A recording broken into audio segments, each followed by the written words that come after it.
Hello বন্ধুরা, English অনুশীলনে তোমাদের স্বাগত। আমি অনুপ।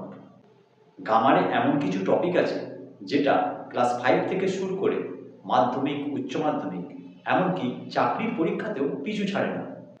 তার মধ্যে 1 নম্বর হলো ভয়েস চেঞ্জ। ভয়েস চেঞ্জের বেসিক নিয়মে আমরা সবাই জানি, সাবজেক্টকে অবজেক্ট করো আর অবজেক্টকে সাবজেক্ট করো। কিন্তু আমার দীর্ঘ 25 বছরের শিক্ষকতার অভিজ্ঞতায় আমি দেখেছি স্টুডেন্টরা সবচেয়ে বেশি ভুল করে দুটো শব্দ বসাতে গিয়ে। একটা হলো বিইং আর অপরটা হলো বিন। কোথায় কোনটা বসবে? আজকের এই ভিডিওটা আমি গ্যারেন্টি দিচ্ছি, শেষ পর্যন্ত দেখলে এই কনফিউশন আর কোনোদিন হবে না। প্রথমে আসি বিইং এর কথা। এটা কখন বসবে? খুব মন দিয়ে শোনো। যখন দেখবে বাক্যের কাজটা চলছে, অর্থাৎ মূল ভার্বের সঙ্গে আইএনজি যুক্ত আছে, তখনই চোখ বন্ধ করে প্যাসিভ ভয়েস করার সময় সাহায্যকারী ভার্বের পর একটা বিইং বসিয়ে দেবে। চলো উদাহরণ দিয়ে দেখি। বাক্যটা হলো হি ইজ প্লেইং ক্রিকেট। দেখো, এখানে ভার্বের সঙ্গে আইএনজি আছে, মানে কাজটা চলছে। তাহলে এর প্যাসিভ কি হবে? না, প্রথমে ক্রিকেট অবজেক্ট প্রথমে বসিয়ে দিয়েছি, তারপর ক্রিকেটের পর বিভার্ব ইজ বসেছে, এবং যেহেতু ভার্বের সঙ্গে আইএনজি যুক্ত আছে, তাই এই সাহায্যকারী ভার্বের পরে বিইং এসেছে। তারপর মেন ভার্ব প্লে, এই প্লের থার্ড ফর্ম প্লেড এসেছে। তারপর বাই হিম হয়েছে। তাহলে সেন্টেন্সটা হলো cricket is being played by him. বন্ধুরা, এই ছোট্ট ছোট্ট টিপসগুলো দিয়ে আমরা গ্রামারের কঠিন নিয়মগুলো মাথায় গেঁথে নিচ্ছি। এগুলোই কিন্তু পরীক্ষার হলে আসল তফাৎটা করে দেয়। কিন্তু ইউটিউবের একটা ছোট্ট ভিডিওতে তো পুরো গ্রামার বই কভার করা সম্ভব নয়। তোমাদের মধ্যে যারা একদম প্রথম থেকে চ্যাপ্টার ধরে ধরে গ্রামার শিখতে চাও, তারা আমার কমপ্লিট ইংলিশ গ্রামার কোর্সে যোগ দিতে পারো। এই কোর্স সম্পর্কে একজন স্টুডেন্টের রিয়েল ফিডব্যাক দেখো। আমি চন্দ্রজিৎ খান, একাদশ শ্রেণীতে পড়ি। আমি অনুপ স্যারের গ্রামার কোর্সটা করেছি এবং কয়েকটা ভিডিও লিখেছি। স্যার মানে খুব বেসিক থেকে বুঝিয়েছে। যারা একদম গ্রামার কিছুই জানে না, তাদের জন্য মানে এটা খুব কার্যকরী।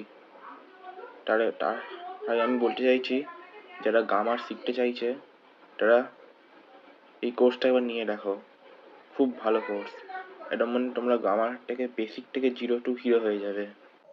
কোর্স সম্পর্কে বিস্তারিত তথ্য এবং লিঙ্ক ডেসক্রিপশনে পাবে। চলো মূল টপিকে ফিরে আসা যাক। এবার আসি বিনের কথায়। এটা কখন বুঝবে? যখন দেখবে বাক্যের কাজটা এইমাত্র শেষ হয়েছে বা অনেক আগে শেষ হয়েছিল।